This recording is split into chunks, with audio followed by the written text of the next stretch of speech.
Hi everyone, can you hear me? Great. So I'm going to give a lecture in English. Happy to be here.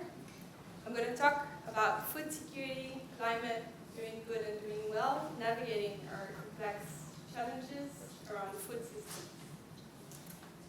So I'm going to talk a little bit about risk, return, and impact. I'm going to cover what is food security, what is the difference between hunger and food security.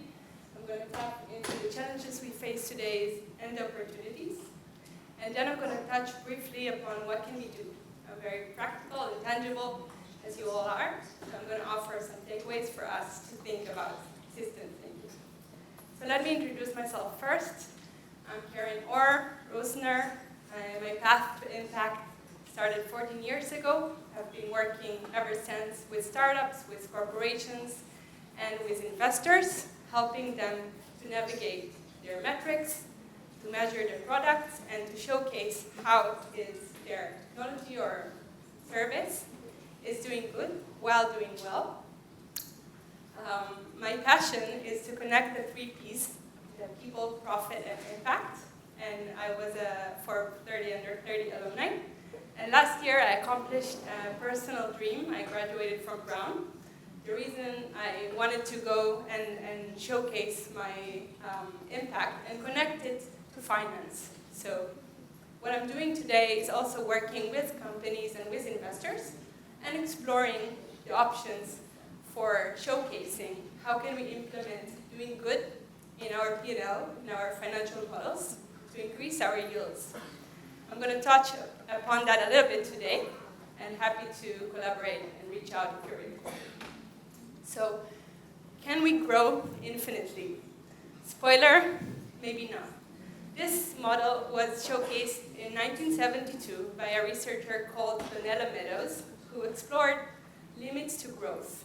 Our systems, our Earth is limited, and we can see here that from the last 100 years or so, we had a very large amount of resources, we had a very large amount of population, they went up, but around 2000 and so, we can see a downgrade in our food, in our resources, and in our pollution, and a population decline as well. So, no, we cannot grow infinitely because our Earth is limited. The good news is we have something to do about it. So 1 out of 10 people today is food insecure. What is food insecurity? So there are 3 levels as defined in food insecurity. 1 is mild, 2nd is moderate, and 3rd is severe. Food insecurity in a mild definition is defined as limited traceability or access to food. Moderate, that they have to think or jeopardize their access or their nutrition. They're eating food, but it's not nutrition, not nutritious. And severe, people who are hungry, who are actually starving. We're talking about the developing world, but also in the developed world, we still have people who are hungry, who are starving today. So when we're thinking about the problem, which is pretty clear to all of us, let me share with you a report shared recently by the OECD. What are the risks for the short term and what are the risks for the long term that we should face and react? So we have geopolitical challenges, polarization, misinformation, and social and other challenges. But when we're looking at the next 10 years, we see that all of the risks that we're going to face, that are economically first, are also environmental and Earth-related. We're talking about extreme weather events, we're talking about biodiversity loss, we're talking about natural systems, we're talking about pollution. So the good news is that if we know them, we can respond rather than react. So the system today is a down spiral. We can see here that food and food system, land use, biodiversity is a downward spiral.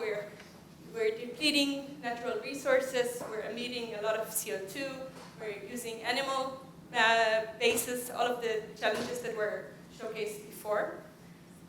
But all of the things are interconnected.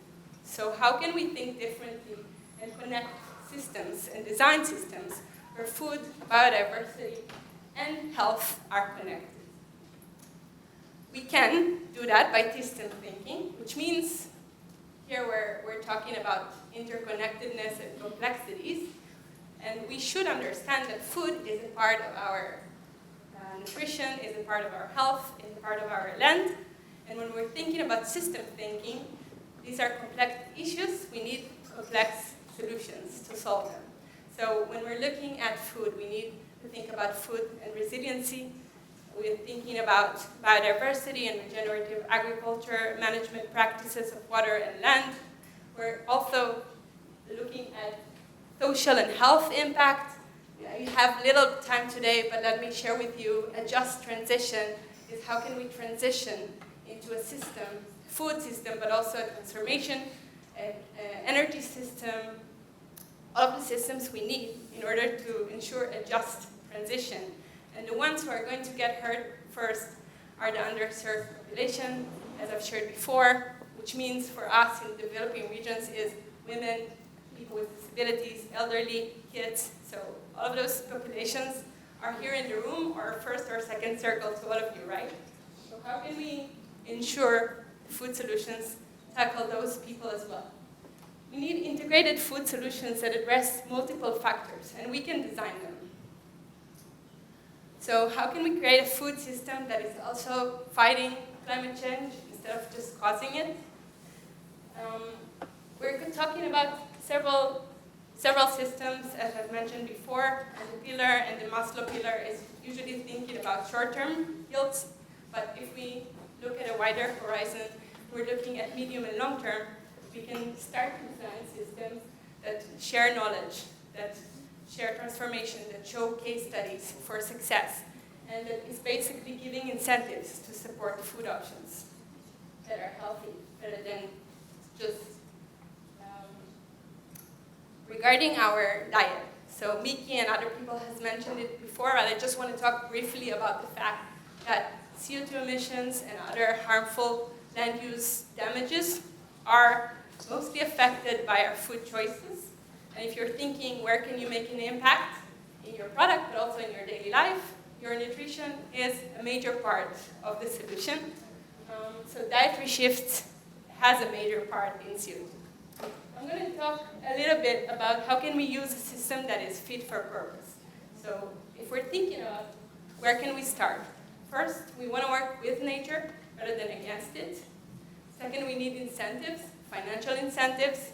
And third, we need to share knowledge because local and global, there's no one solution that fits for all. And we need to share our knowledge, our case studies regionally in the MENA region, but also it's true in the US, in Africa, in Asia. And remember the graph I've shared in the beginning. So this is a donut, as you can see, with 9 ecological boundaries, environmental boundaries that are shared here.